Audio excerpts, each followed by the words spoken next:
Mesdames et messieurs, bonjour, soyez le bienvenu à deuxième, euh, notre deuxième webinaire au sujet du changement de paradigme des marchés publics. Aujourd'hui, on parle des conditions sociales dans la nouvelle loi des marchés publics ainsi que dans les régions romandes. Je vous avertis d'abord qu'il s'agit de la deuxième partie d'une d'une série de 4 webinaires en total. Les prochaines dates sont le 10 mai et le 18 mai, aussi que vous trouvez tous les enregistrements de ces webinaires avec les présentations en ligne sur notre site web ampp.ch/webinaire. Bon, bref, je souhaite beaucoup de la bienvenue à Monsieur Fabien Rosenberg. Il est le président de l'UPIAF. Il va vous adresser avec un mot de bienvenue. Monsieur Rosenberg, s'il vous plaît, vous avez la parole. Merci. Bonjour à toutes et à tous. J'ai le plaisir d'ouvrir le webinaire d'aujourd'hui qui aborde un sujet qui est de grande importance. Donc, voilà, tout d'abord, je suis le président de l'UPIAV, qui est un des signataires de la Convention collective de travail qui existe dans le canton de Vaud.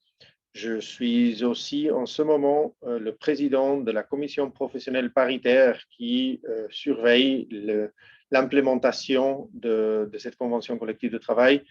La question notamment de lieu d'exécution est une question qui nous intéresse énormément, étant donné que sans cette condition, l'objet même d'une convention collective de travail pourrait se rendre un peu inutile.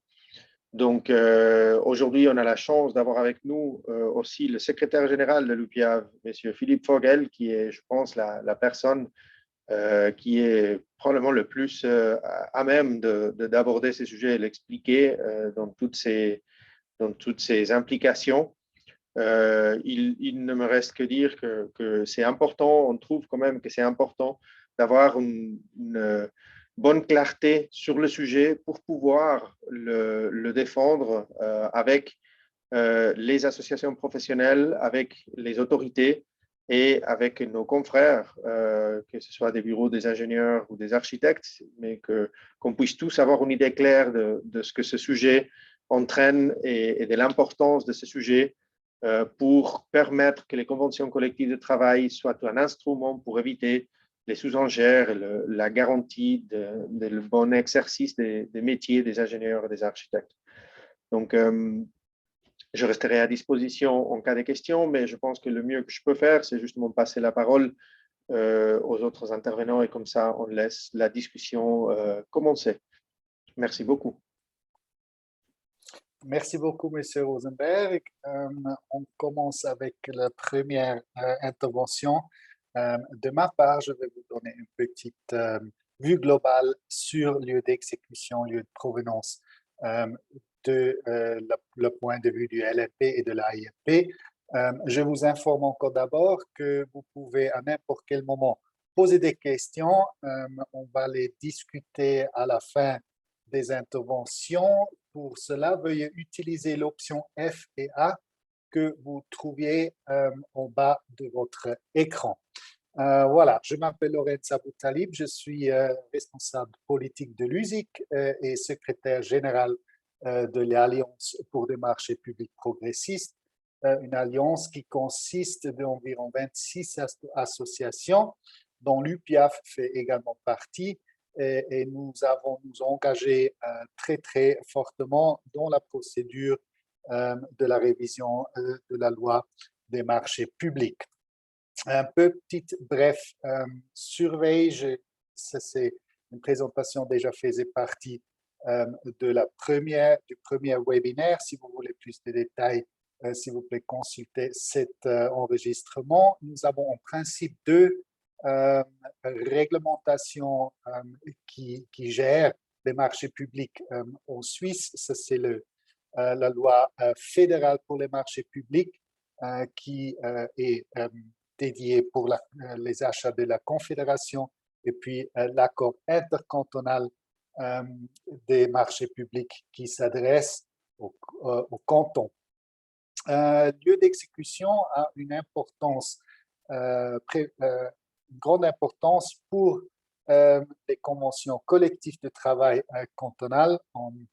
Il y a actuellement, à ce jour, il y a 10 cantons qui disposent de ces types de conventions collectives, parmi eux Genève et Vaud, qui ont particulièrement des conventions pour les planificateurs. Et une CCT s'applique à toutes les entreprises d'une branche concernée des prestations dans le dit canton. Dans la loi sur les marchés publics, ces applications sont réglées dans l'article 12 concernant le respect des dispositions relatives à la protection des travailleurs, ou dans la loi fédérale, le lieu de la prestation fait foi pour l'application des conditions de travail concernées. Donc, dans ce cas-là, il est possible d'appliquer des CCT lorsqu'ils ont une priorité dans la région. Par contre, dans le dessin de l'AIMP, l'accord intercantonal des marchés publics, les cantons ont refusé de s'harmoniser à la Confédération dans ce point. Ils ont, vous voyez là, en vert, ils ont mis que les conditions de travail de la Suisse sont prioritaires. L'explication pourquoi les cantons n'ont pas pris, c'est la version de la Confédération, et cela selon le message type de l'AIMP, que ça devait être en contradiction avec la loi du marché intérieur, qui oblige que toutes les conditions sont pareilles en Suisse parmi les cantons. Cette explication, de notre point de vue, est un peu faible, parce qu'on peut argumenter avec le LMI, mais en même temps, on pourrait argumenter avec la loi contre la concurrence déloyale, qui disent qu'il faut respecter les conditions de travail habituelles à la profession ou la localité. Si on ne fait pas, si on ne respecte pas, selon l'article 7, ça peut être interprété comme une concurrence déloyale. Voilà, les cantons ont une certaine marge de manœuvre pour renforcer une harmonisation basée sur l'article 63 de l'AIMP. Ils peuvent faire des harmonisations avec la loi fédérale, car certaines demandes individuelles qui ont également été présentées au Parlement peuvent être prises, et c'est expressément mentionné l'article 12 qui concerne les conditions de travail, et ils ont aussi dit que ce principe du lieu de provenance ne s'applique pas de façon absolue. Voilà. Comme conclusion, l'AIMP a maintenu le lieu de provenance avec la référence à la LMI, mais quand même, les cantons peuvent introduire le lieu d'exécution basé sur l'article 63 de l'AIMP à deux conditions. Premièrement, il faut sauvegarder des intérêts publics prépondérants, et deuxièmement, que ces intérêts ne sont pas déjà assurés par les prescriptions du lieu de provenance. Mais par contre, on pourrait également argumenter avec l'article 7 de la LCD pour le lieu d'exécution. Voilà, ça c'est de ma part. Merci beaucoup pour votre attention. Et maintenant, j'ai le plaisir d'introduire M. Nicolas Rufener. Il est le directeur de construction romande ainsi que le secrétaire général de la Fédération genevoise des métiers du bâtiment, et il va vous expliquer un peu plus concrète la situation pour les cantons romans. Merci beaucoup et je passe la parole à M. Rufener.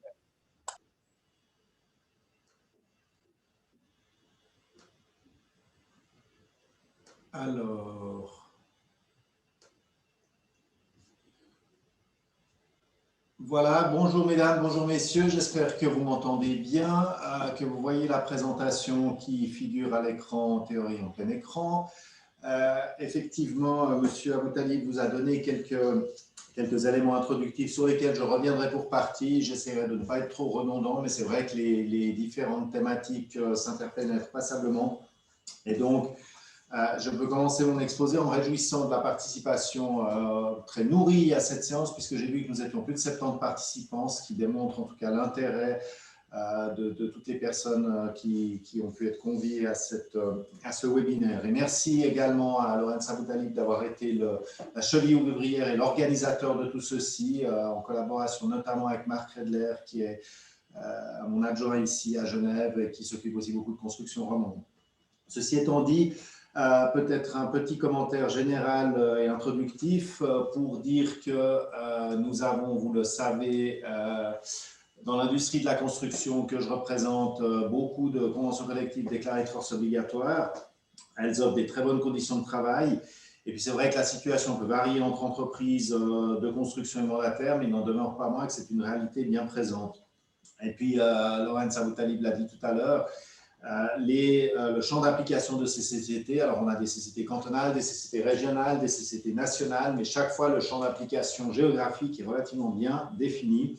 Ça permet de tenir compte des différences régionales et on a même parfois des sociétés comme dans le gros œuvre, la Convention nationale, la fameuse CN, pour les métiers de la maçonnerie et du génie civil, qui prévoit des niveaux de salaire différents dans une seule convention collective nationale, niveaux de salaire différents en fonction des zones géographiques.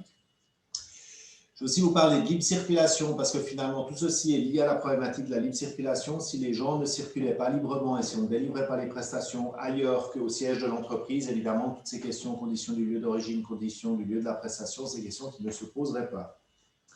Et cette libre circulation, elle a toujours été voulue avec des garde-fous indispensables pour lutter contre le dumping salarial, pour garantir une protection sociale équivalente à tous les travailleurs, garantir une saine concurrence entre prestataires. Donc, on a vraiment toujours cette logique de plusieurs intérêts qui s'affrontent et la volonté de trouver le meilleur équilibre entre eux. Et vous connaissez à ce titre typiquement les mesures d'accompagnement entre la Suisse et l'Europe. Donc, c'est pour la libre circulation d'Europe en Suisse, mesures qui s'appliquent pour les travailleurs qui viennent en détachement en Suisse. S'agissant du marché intérieur, le marché intérieur, on a parlé tout à l'heure de la LMI. La LMI, elle n'est rien d'autre qu'une loi qui vise à concrétiser la réalisation du marché intérieur, de la libre circulation finalement au sein de notre pays en Suisse. La volonté étant de dire qu'il n'y a pas de raison de discriminer les gens en fonction de leur provenance. Et puis, dernière chose à titre d'introduction, vous rappelez qu'en matière de marché public, pour pouvoir accéder à des marchés publics, il y a des conditions de participation. Parmi celles-ci figure la démonstration du respect des règles et des conditions de travail sociales et conditions de travail. Effectivement, la question étant de savoir lesquelles. On retombe toujours sur cette même question et sur ces deux régimes très distincts qui ont été décrits tout à l'heure, juste pour dire que le respect des conditions de travail du lieu de provenance, ça veut dire qu'un Parisien une entreprise parisienne qui veut rendre une offre à Lausanne doit démontrer qu'elle respecte les conditions de Paris. Un Zurichois qui veut rendre une offre à Lausanne doit démontrer qu'il respecte les conditions de Paris. Alors, s'agissant du respect des conditions de travail du lieu d'exécution de la prestation, vous avez bien compris, les deux prestataires parisiens et zurichois doivent démontrer qu'ils respectent les conditions qui prévalent à Lausanne. Ça vaut évidemment pour les travaux, ça ne vaut pas pour tout ce qui peut être fait en atelier, qui peut être fait au siège de l'entreprise. Et à ce moment, c'est évidemment les conditions du siège de l'entreprise qui s'appliquent. Vous avez compris également qu'on se retrouve avec un régime et des normes relativement contradictoires. C'est un grand classique en droit. On a souvent des lois qui disent différentes choses. Et puis après, toute la question, c'est comment les interpréter. Et en Suisse, on a toujours balancé entre deux régimes, avec d'un côté le respect des conditions du travail du lieu d'exécution de la prestation, c'est les mesures d'accompagnement, c'est les prestataires qui viennent de l'extérieur de Suisse et qui viennent faire une prestation en Suisse. On considère que les conditions à leur lieu de provenance ne sont pas trop différentes, et donc on considère que c'est effectivement les conditions suisses, donc du lieu, du chantier, qui doivent s'appliquer. Et puis pour les prestataires suisses, on a plutôt tendance à considérer, c'est un peu une fiction, mais à considérer que les conditions sont à peu près équivalentes en Suisse. Donc, on peut, dans certains cas, appliquer les conditions du lieu de provenance. Ceci est quand même battu en brèche par certaines réalités. D'abord, par ce que je vous ai expliqué pour la Convention collective du gros œuvre, où vous avez malgré tout des partenaires sociaux et une autorité fédérale qui déclare la Convention collective de force obligatoire sur ces points, des partenaires sociaux qui disent en Suisse, les conditions n'étant pas équivalentes, on prévoit des conditions de rémunération différentes suivant les zones géographiques. Il est vrai que la LMI, depuis son introduction en 1993, amène une pression supplémentaire sur l'idée que les conditions sont équivalentes en Suisse et qu'au demeurant, si elles ne sont pas équivalentes, c'est une façon de réaliser le marché intérieur, puisque les cantons plus faibles et les prestataires provenant de cantons réputés plus faibles économiquement vont offrir leurs prestations à des prix plus bas et on pourra par ce biais quelque part corriger et se retrouver à terme avec un marché complètement homogène. Ceci est évidemment aussi battu en brèche par la nouvelle philosophie en matière de marché public où finalement le prix n'est plus l'élément le plus important, il y a d'autres éléments qui entrent en ligne de compte, la fameuse nouvelle culture d'adjudication, donc on se demande si la LMI a encore tout son sens. Toujours est-il qu'on a effectivement des dispositions très contradictoires et on a cette difficulté à manœuvrer entre ces différentes dispositions. Alors, quelques réflexions d'interprétation et réflexions d'ordre politique. D'abord, la LMI, loi sur les marchés intérieurs, c'est une loi cadre. Elle pose la fiction du marché, de la réalisation du marché intérieur, puisque ce marché, je vous ai démontré tout à l'heure qu'il n'était pas tout à fait réalisé, les équivalences ne sont pas évidentes à démontrer. Et curieusement, la LMI est aussi un outil de réalisation du marché intérieur. Or, un outil de réalisation du marché intérieur, ça veut dire que ce marché intérieur n'est pas encore réalisé, donc ça veut dire que c'est effectivement une fiction. Alors, ça demande un peu de gymnastique intellectuelle, mais ça a quand même son importance s'agissant d'une loi cadre, et ça a d'autant plus son importance que cette loi n'est pas supérieure à d'autres lois, toutes les lois sont d'un rang équivalent. La portée finalement de cette loi est relativement incertaine, puisqu'entre les interprétations des uns, ceux de la COMCO, donc la Commission de la concurrence de l'administration fédérale de l'autre côté, on voit qu'on n'arrive pas forcément toujours au même résultat. Vous rappelez aussi que les conventions collectives en Suisse sont extrêmement importantes. Elles peuvent être déclarées de force obligatoire par une loi ad hoc qui a été adoptée en 1956, qui prévoit un système extrêmement rigoureux par rapport à ceci. C'est un pilier finalement de la paix du travail, c'est un pilier de la saine concurrence, c'est un pilier du fonctionnement du marché du travail en Suisse que beaucoup de pays qui nous environnent nous envient très clairement. On tient compte dans ces conventions collectives, souvent je l'ai dit tout à l'heure, des spécificités régionales et cantonales. Et puis ces conventions collectives déclarées de force obligatoire, du coup, elles s'appliquent à toutes et tous, sans distinction. C'est vraiment le champ d'application géographique qui détermine à qui elles s'appliquent, ainsi que les qualifications de l'entreprise, puisque c'est des conventions collectives sectorielles. Ça veut dire donc qu'une entreprise qui vient travailler dans le canton de Fribourg doit se conformer à la convention collective fribourgeoise. Finalement, peu importe, et on le verra après, que cette entreprise soit soumise au respect des conditions du lieu d'origine ou des conditions du lieu du chantier, quand elle calcule son offre, quand elle participe au marché public, au moment où elle réalise sa prestation, sous l'angle du droit du travail, elle doit respecter cette convention collective. Et c'est vrai que la Confédération, qui est compétente pour déclarer cette force obligatoire, a une pratique constante et absolument incontestable et prévisible en la matière, même si elle a parfois été attaquée par la Commission de la concurrence notamment. On constate que tout ceci fonctionne à satisfaction et n'a pas tellement changé, avec des dispositions postérieures qui finalement n'ont fait que renforcer le système et le dispositif. C'est le cas des mesures d'accompagnement dont je parlais tout à l'heure. On en vient maintenant au marché public pour reprendre les propos de M. Aboutalib pour dire qu'il y a deux régimes distincts, vous avez bien compris, la LMP et la IMP. La LMP est très claire sur la question. Et puis l'AIMP, on a vu qu'il est clair sans être clair avec une compétence résiduelle. Ce que je voulais dire aussi, c'est que si les cantons conservent une grande liberté, l'AIMP actuelle, donc pas le nouveau auquel tous les cantons sont en train d'adhérer, mais l'actuel est relativement muet sur le sujet. Elle laisse une grande liberté aux cantons. On a différents dispositifs qui cohabitent, mais c'est vrai que la tendance est de plus en plus d'aller vers les conditions du lieu d'exécution de la prestation.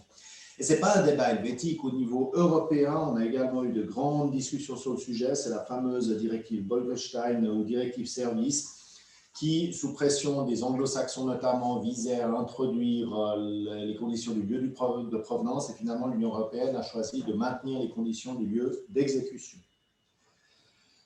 Alors, j'en viens maintenant à la situation telle que nous l'avons effectivement maintenant pour rappeler que le choix politique qui était proposé au législateur fédéral, tout d'abord dans le cadre de la loi sur les marchés publics, la LMP, le choix politique a été fait de façon extrêmement claire puisque le projet dont était saisi le Parlement fédéral prévoyait les conditions du lieu de provenance. Et le Parlement a fait un examen extrêmement approfondi, a résisté à la Commission de la concurrence qui se livrait à du lobbying. On peut même se demander si légalement elle est fondée à faire du lobbying, c'est un autre débat.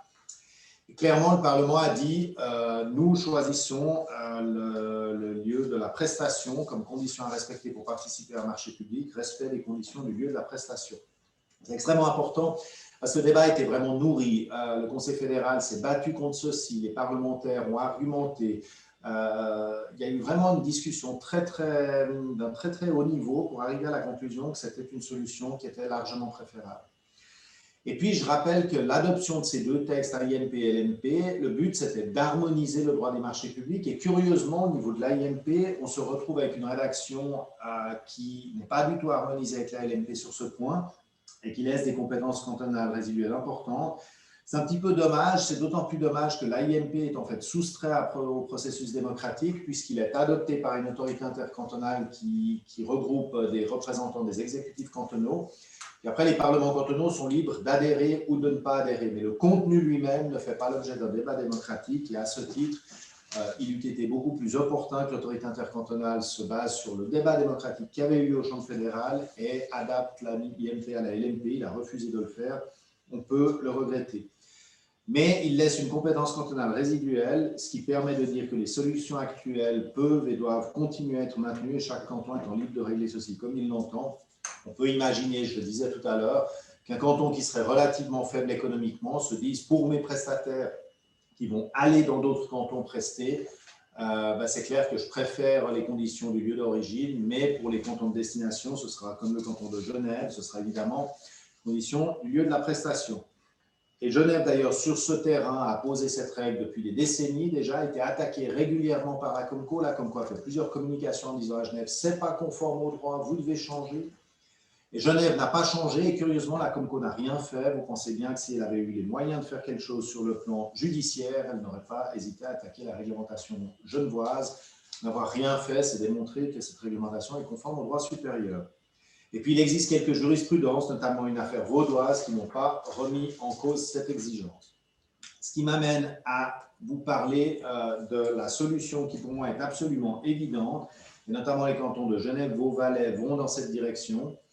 La première chose, c'est de dire que si les conditions en Suisse sont équivalentes à teneur de la LMP, qu'on applique les conditions du lieu d'origine ou du lieu du chantier, ça ne change rien, elles sont équivalentes. Donc, pourquoi ne pas appliquer celle du lieu du chantier? Vous verrez que c'est beaucoup plus logique et beaucoup plus cohérent. Et je redis, ça ne concerne que le chantier, ça ne concerne évidemment pas le travail en atelier. C'est logique et évident parce que quand une entreprise rend une offre, elle doit pouvoir calculer cette offre en fonction des conditions qui vont s'appliquer à elle.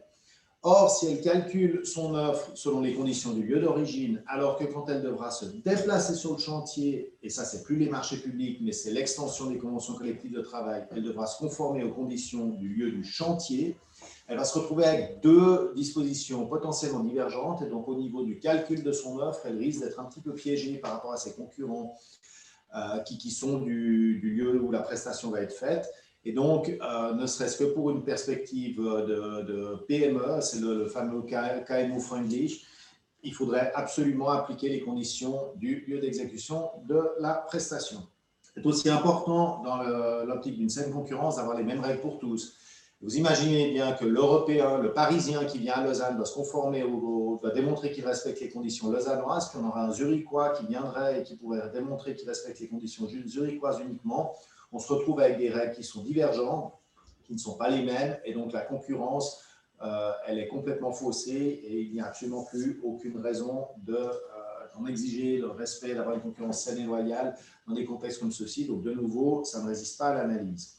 Et puis, pour les instances qui effectuent les contrôles, une entreprise qui vient travailler sur un chantier peut se faire contrôler par des instances paritaires. Il est fondamental que ces instances de contrôle savent quelles règles elles doivent contrôler. Et à nouveau, les seules règles contrôlées, contrôlables, connues, prévisibles, c'est les conditions du lieu du chantier. Je vais aussi faire un petit aparté par rapport à Genève pour dire que Genève a souvent été réputée très fermée sur les marchés publics. D'abord, il avait des seuils très élevés en 1998. Ensuite, il a toujours pratiqué les conditions du lieu du chantier. Et puis, ce qu'on constate, c'est qu'effectivement, le canton de Genève est très clairement le canton le plus ouvert de Suisse, ou l'un des plus ouverts. 25 à 30% des marchés publics échappent aux entreprises genevoises. C'est bien la démonstration que ceci est tout à fait compatible avec un canton ouvert.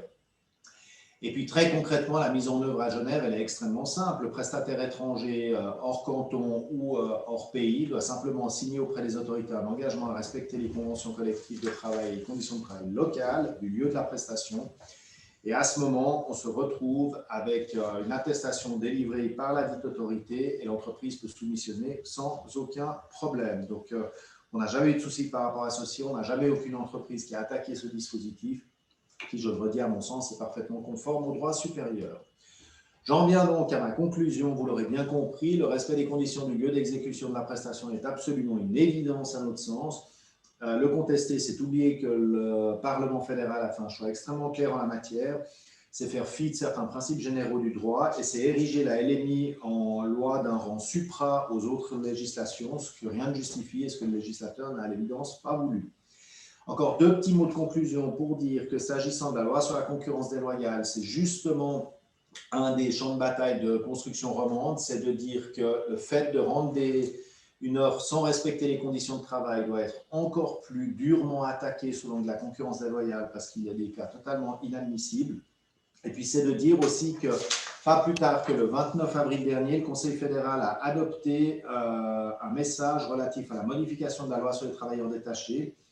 Et dans ce message, il consacre une fois de plus le principe du respect des conditions du lieu du chantier, en concrétisation notamment de la motion ABAT 18 34 73, une lecture tout à fait intéressante et ça démontre que ce que nous défendons ici est absolument conforme au droit supérieur, n'en déplaise à la Comco, qui n'a pas à se mêler de ce genre de choses. La Comco ne doit pas faire du lobby, la Comco doit se contenter de dire le droit. Voilà, je vous remercie de votre attention et évidemment, je répondrai volontiers aux questions que vous pouvez avoir tout à l'heure. Et je quitte le partage d'écran et je rends la main à Laurence. Merci beaucoup, Nicolas, pour cette surveille pour les régions en global. J'ai une petite question. Je vous rappelle que toujours vous avez la possibilité de poser les questions. On va les discuter après, mais c'était régional. Est-ce que ça ne sera pas plus facile d'avoir quelque chose qui est pour toute la Confédération unie? Quels sont les avantages des CCT régionaux dans ce sens? Alors, sur ce point précis, effectivement, il n'y a pas forcément d'avantages ou d'inconvénients, c'est simplement le fruit de l'histoire. C'est simplement le fait que les partenaires se sont mis d'accord à certains endroits sur certaines thématiques, alors que dans d'autres endroits, c'est un peu différent. Les représentations syndicales n'étaient pas non plus les mêmes, le taux de syndicalisation n'était pas forcément identique.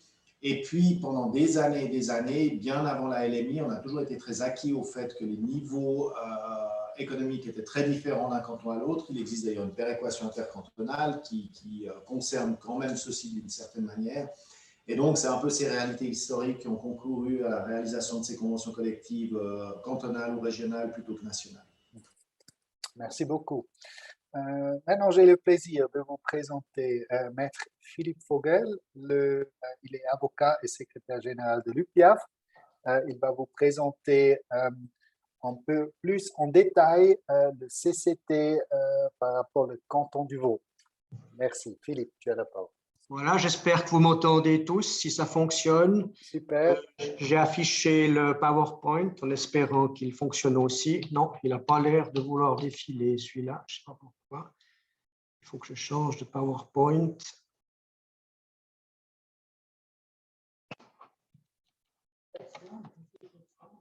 Hein?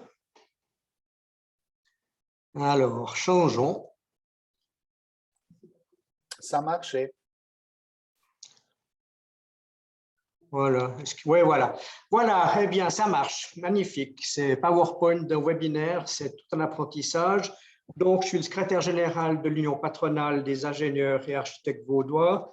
Appelé à ce titre à vous parler du rapport entre les CCT et cette nouvelle législation en matière de marché public.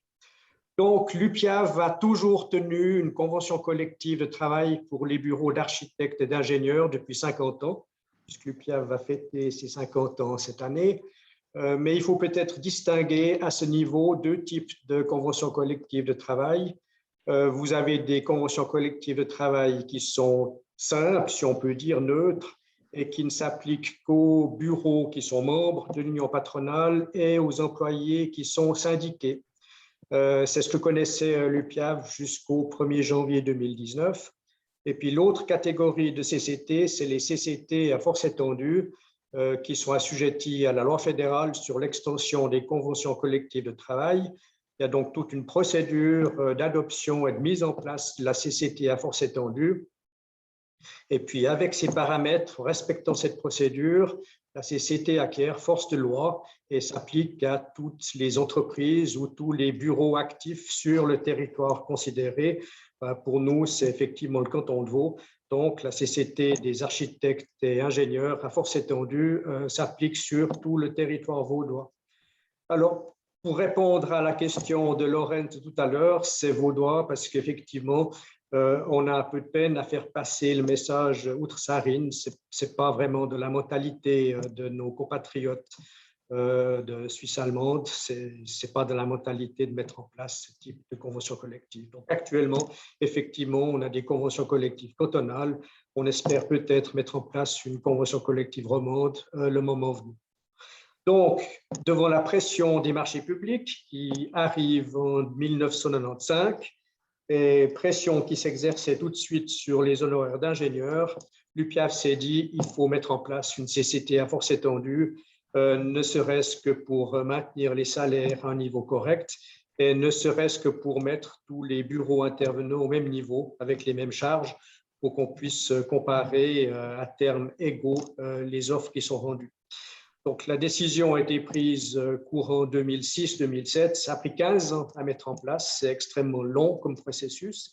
Ça implique une discussion avec essentiellement le syndicat UNIA, mais elle s'est fort bien faite. Et finalement, depuis le 1er janvier 2019, on a cette CCT à force étendue qui est gérée par l'UPIAF et les autres associations professionnelles dans les professions d'ingénieurs et d'architectes. Elle s'applique sur tout le territoire vaudois pour tous les prestataires de services actifs dans le canton. Ce qu'il faut aussi rappeler, c'est important, c'est qu'on vit dans un monde où la Comco a en quelque sorte passé et a abrogé tarif KBOB, règlement SIA 102, 103, 108, qui étaient un peu les règlements de base pour fixer ce qui était des honoraires et des prix corrects.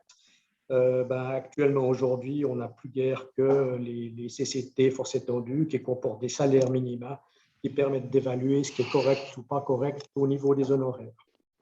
Bon, donc, très fier d'avoir mis en place cette CCT à force étendue, on est tombé sur le projet de loi fédérale sur les marchés publics qui, évidemment, changeait les paradigmes, alors que jusque-là, on avait le lieu d'exécution à l'article 12, eh bien, comme indiqué, le projet venait au lieu de provenance. Et c'est là qu'on s'est impliqué avec la MPP, avec toutes les associations professionnelles pour lutter contre cette tendance. Et puis, la décision du Parlement a été prise, mais elle n'a pas été aussi claire que déclaré précédemment.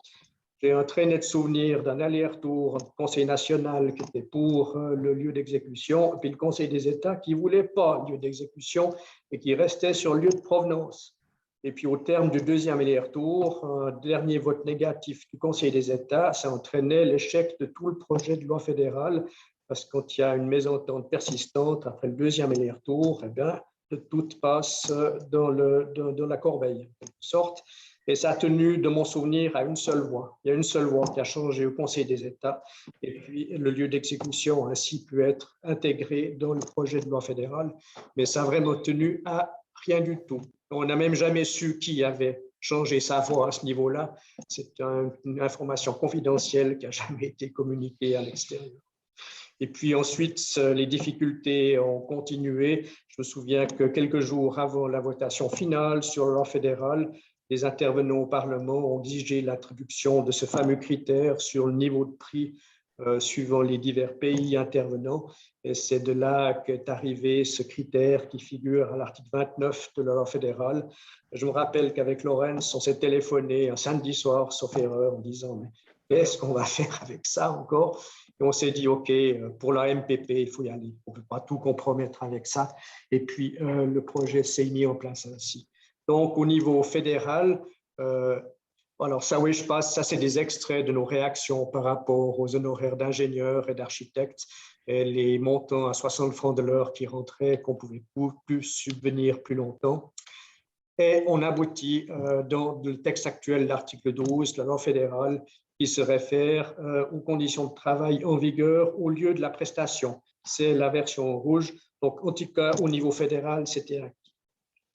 Et puis ensuite, on descend au niveau de l'AIMP et des lois cantonales, et ça se complique à cause de la fameuse LMI dont on vient de parler, la loi sur le marché intérieur, qui part de l'idée que la Suisse constitue un marché homogène et qu'on ne peut pas mettre des restrictions à l'intervention des divers intervenants, à moins qu'il y ait préservation d'un intérêt public prépondérant. C'est l'article 3 qui le dit. Derrière la LMI, c'est la Comco qui est chargée d'appliquer cette LMI. Évidemment, l'argument de la Comco, c'est de dire que la LMI est une loi qui est plus récente que la fameuse loi sur l'extension des conventions collectives et sur les autres lois, donc elle l'emporte, elle nous renvoie au lieu de provenance. Mais derrière ça, il y a évidemment un grand débat politico-juridique parce que sont en jeu les conventions collectives de travail, effectivement. Il n'y a aucune raison pour que les Vaudois s'imposent des conditions restrictives de une CCT si c'est les seuls à devoir les appliquer parce que tous les autres intervenants peuvent appliquer les lois de chez eux suivant les règles du principe de provenance.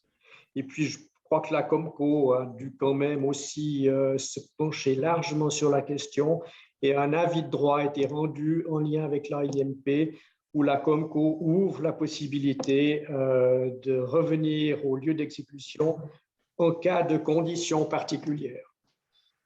Et puis les conditions particulières, c'est précisément l'existence d'une CCT à force étendue qui n'existerait pas au lieu de provenance, mais qui existe au lieu d'exécution.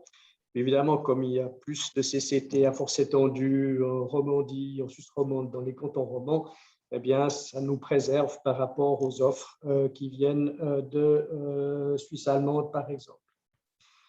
Donc, en fonction de cet avis de droit, là, vous avez sous les yeux le projet d'article 8 de la loi vaudoise sur les marchés publics.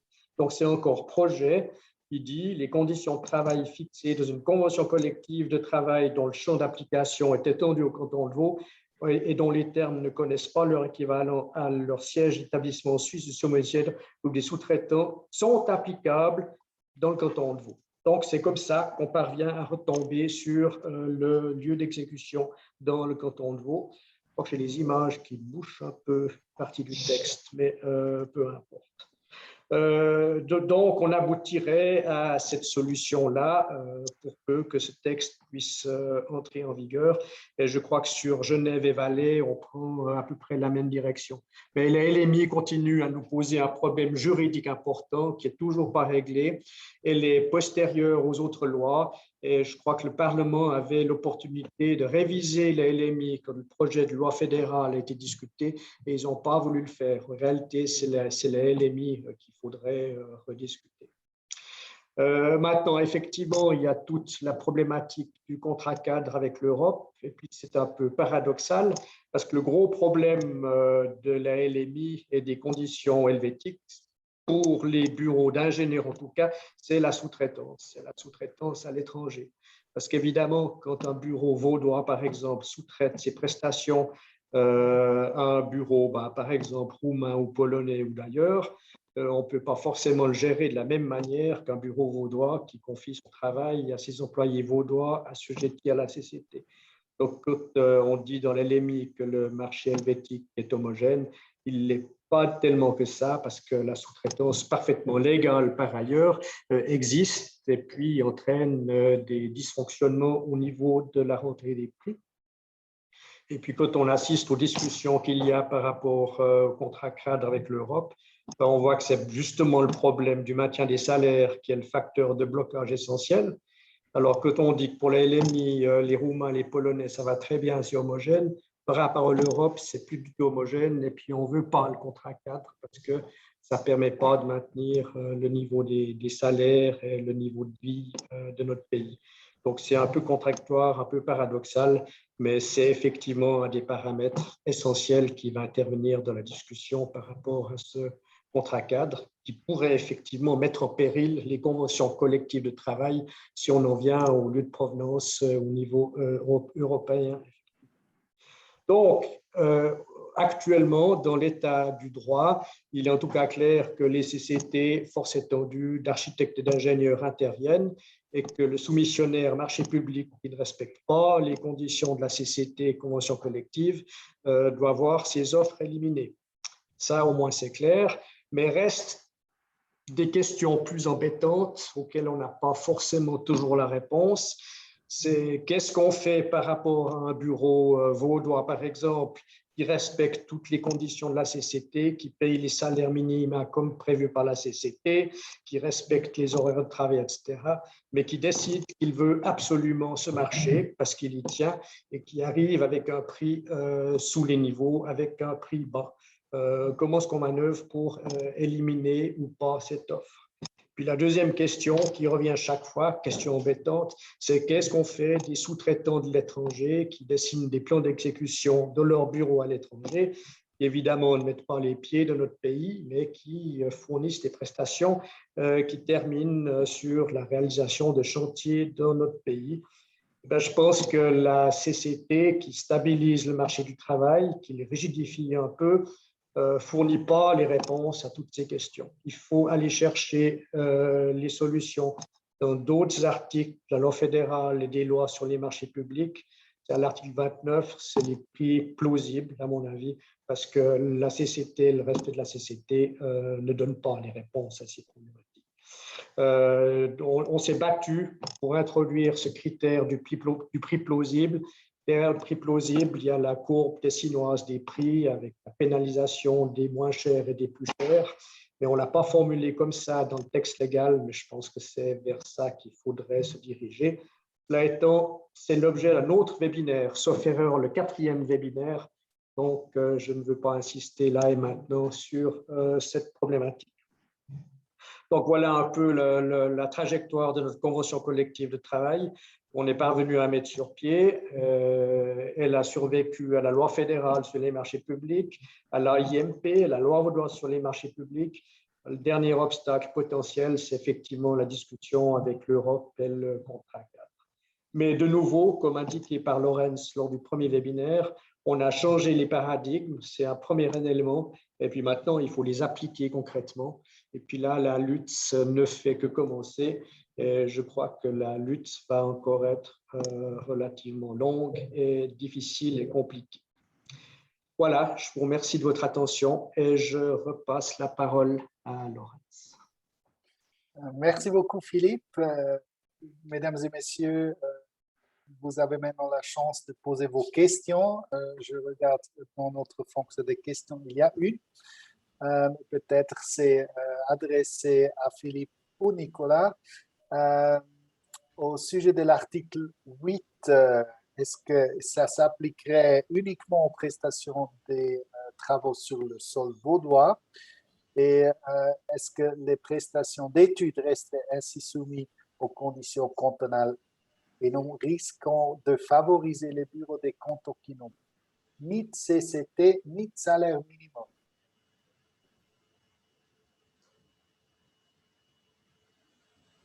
Ça rejoint un peu la question embêtante que j'avais mentionnée, effectivement. En tout cas, c'est déjà mieux de prévoir lieu d'exécution pour tous les intervenants qui sont actifs sur le territoire vaudois. Et c'est clair que des prestations de services qui sont complètement rendues à l'étranger, je pense par exemple à un concours d'architecture, qui est en plus anonyme. Donc, à la base, on ne sait pas qui s'aligne pour un concours d'architecture. C'est clair que ces prestations-là, c'est le lieu de provenance qui va s'appliquer. Mais je crois que ça, on peut pas l'éviter. Je vois difficilement comment on pourrait le contourner. Voilà. Je ne sais pas si j'ai répondu à la question, mais enfin, là, pour le moment, je le vois comme ça.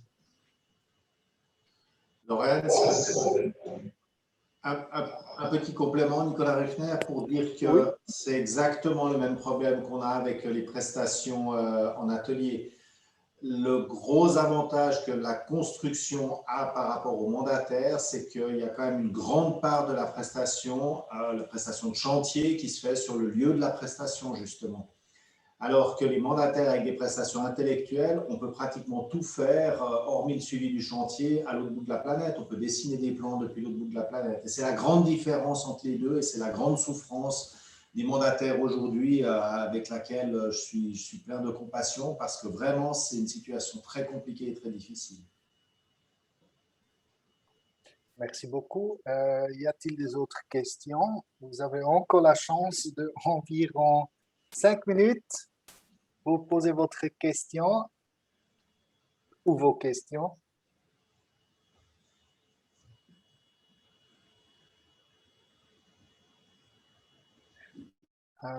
Peut-être je vais ajouter quelque chose aux deux interpellants. Maintenant, supposons cet article 8 entre en vigueur.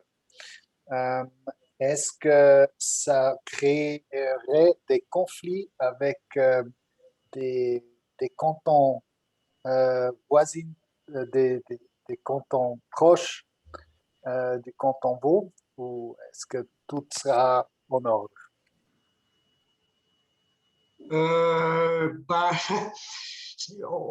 On est en contact avec nos amis genevois qui ont une CCT pour les bureaux d'ingénieurs qui a aussi force étendue et qui est assez sensible au respect des conditions prévues par leur CCT et qui ont même voulu y assujettir des bureaux vaudois pour les prestations qu'ils faisaient depuis le canton de Vaud.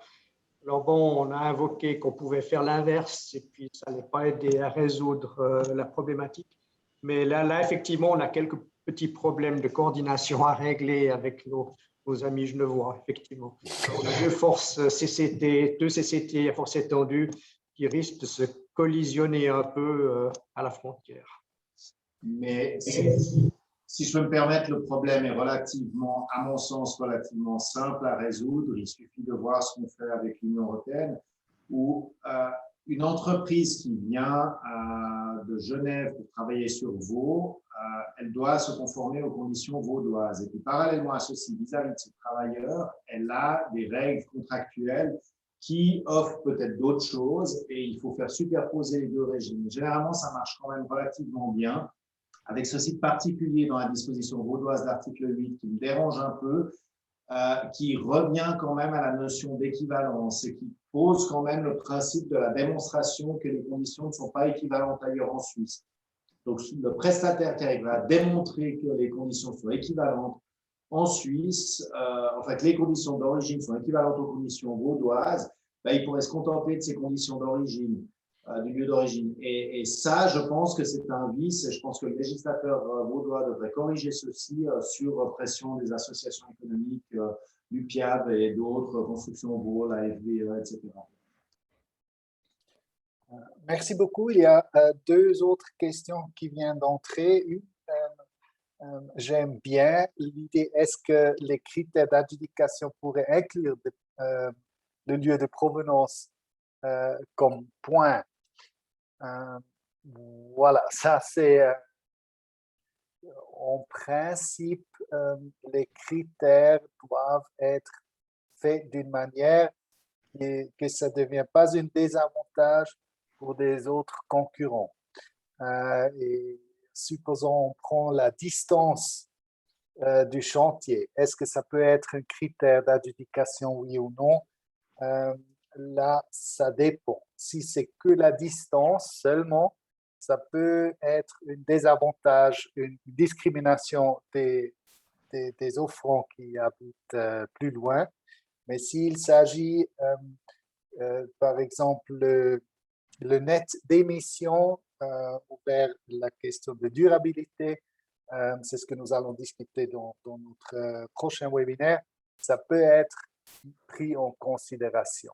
Mais le lieu de provenance, directement, pas tellement. Voilà, une autre question. Si, par exemple, à Genève, les mandataires doivent, pour participer aux appels d'offres, prouver avoir signé la convention OCIRT. Donc, la CCT entendu s'applique alors comme est-ce que c'est possible qu'il s'applique des tarifs du lieu de provenance? Moi, je ne suis pas du tout spécialiste. Je vous laisse répondre ces questions à Philippe ou Nicolas qui sachent certainement de quoi s'agit-il. Alors, ça rejoint un peu ce que j'avais mentionné tout à l'heure avec l'OCIRT. On a quelques comptes à régler encore parce qu'il faudrait arriver à simplifier et puis parce que c'est de la paperasse peut-être partiellement inutile. On a fait en sorte que la CCT vaudoise colle avec la CCT genevoise. Il n'y a pas d'incompatibilité entre les niveaux prévus par ces deux CCT. Donc, il faut qu'on trouve un moyen d'harmoniser ces exigences. Peut-être ça aussi, ça joue un rôle s'il s'agit d'un cas qui est avant la révision ou après. Alors, peut-être juste sur ce point précis, dire que la situation elle est un peu différente, en ce sens que l'entreprise ou le mandataire qui veut rendre une offre à Genève ne signe pas une convention collective. Il signe un engagement à respecter les usages. Donc, il s'engage pour le personnel qui sera appelé à travailler sur territoire genevois à faire bénéficier à ce personnel des conditions genevoises impératives, ni plus ni moins. Ça veut dire qu'il peut, pour tout ce qu'il va faire comme prestation à son lieu de provenance, s'il dessine ses plans à son lieu de provenance, tant qu'il ne vient pas faire ces éléments sur le territoire genevois, il peut continuer à appliquer les conditions de provenance. Et c'est là que les deux choses sont compatibles. Et c'est la compréhension de ceci qui fait parfois défaut. Et puis peut-être, Laurence, je te laisse pour la question suivante. C'est une question très intéressante. Merci beaucoup. Je crois que ça entre un peu dans deux domaines. Une, c'est l'évaluation des offres bas. C'est ce que nous allons discuter dans notre dernier webinaire du 18 mai. Et deuxièmement, la question de la liberté d'offre, parce que la plausibilité de l'offre comme critère d'adjudication. Si quelqu'un qui offre des travaux à 0 € doit vraiment avoir une très, très bonne explication pourquoi il offre cette offre.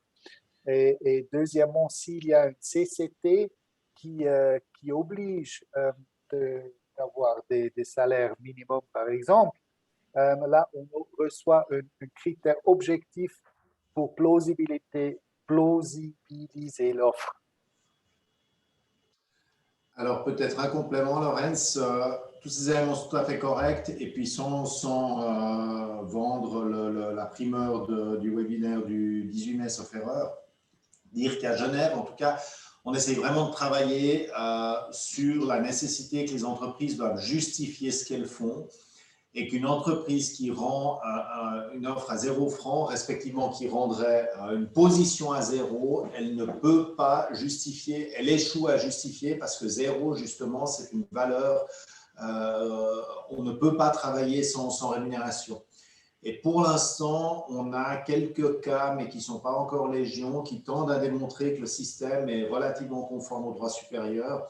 Donc, il y a vraiment maintenant ce que Lorenz a dit, il y a la plausibilité, qui est un nouvel angle d'attaque, et puis il y a cette question d'offre anormalement basse et de nécessité pour le soumissionnaire de démontrer pourquoi il rend à ce prix et comment il fait. Parce que zéro, ce n'est pas uniquement du travail qui va être fait sans rémunération, mais c'est aussi des matériaux qui vont être acquis sans avoir l'argent pour les payer, etc. etc. Et l'élément référence dans le domaine est justement largement insuffisant à notre sens. Ça ne suffit pas et ça ne justifie pas ce genre de choses, bien au contraire.